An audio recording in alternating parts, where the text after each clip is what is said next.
चित्तौड़ जिले की एक सब जेल के सुपरिटेंडेंट के घर में काम करने वाली एक खातून को शक की बुनियाद पर सुपरिटेंडेंट और मुकामी पुलिस ने 2 लाख रुपए की चोरी के इल्जाम में 3rd डिग्री का इस्तेमाल करके इस कदर जदोकोब किया कि उस बेकसूर खातून को चलने में भी मुश्किल हो रही है। तफसीलात के मुताबिक सुपरिटेंडेंट के घर से 2 लाख रुपए गायब हुए गए, जिस पर घर में काम करने वाली खातून से सुपरिटेंडेंट और उसके घर वालों ने पूछगछ की। जब मुलाजिमा ने लाजमी का इजहार किया तो उसे मारा पीटा गया, फिर पुलिस के हवाले किया गया।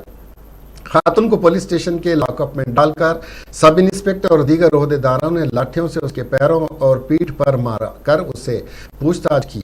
मुलाजिमा ने वहां भी अपनी लाइलमी का इजहार किया। बाद में सब इंस्पेक्टर को फोन आया और पता चला कि गलत फहमी हुई थी और फिंगरप्रिंट की वजह से यह गलती हुई। वो रकम तो तूने नहीं ली थी, ताहम हम तुझे, और उन्होंने उस औरत को आज़ाद कर दिया और ये कहा कि बाहर जाकर किसी को भी इस बारे में मत बताना।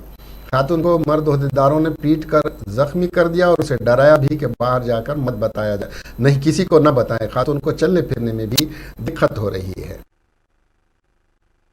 సార్ నేను మైతుల పర్మిట్లో పనిచేస్తాను। నేను వేణుగోపాల్ రెడ్డి వాళ్ళ ఇంట్లో, ఆయన సబ్ జైల్లో సూపర్వైజరు వాళ్ళ ఇంట్లో పనిచేస్తాను। సోమవారం 11 గంటలకు వాళ్ళ ఇంటికి పోయినాను పనికి। నేను పనికి పోతే వాళ్ళు డబ్బులు లేదనేసి మొగుడు పిల్లలు కొట్లాడుకొని ఉన్నారు సార్, దగ్గుతా ఉన్నారు।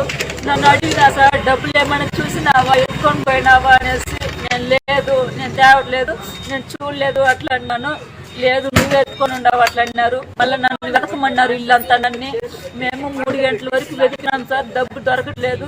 సరే పోయి మీరు ఫోన్ చేసుకొని రాబోండి, మళ్ళీ ఫోన్ చేస్తాము రాండి అన్నారు। చెప్తే మళ్ళీ నేను ఇంటికి వచ్చిన వెంటనే నాకు 1 స్టేషన్ నుంచి ఫోన్ వచ్చింది సార్, నీ మీద కంప్లైంట్ ఇచ్చిందమ్మా, నువ్వు స్టేషన్ దగ్గర రావాలి, మీ ఇంటిని పిలుచుకోండి అట్లా అన్నారు।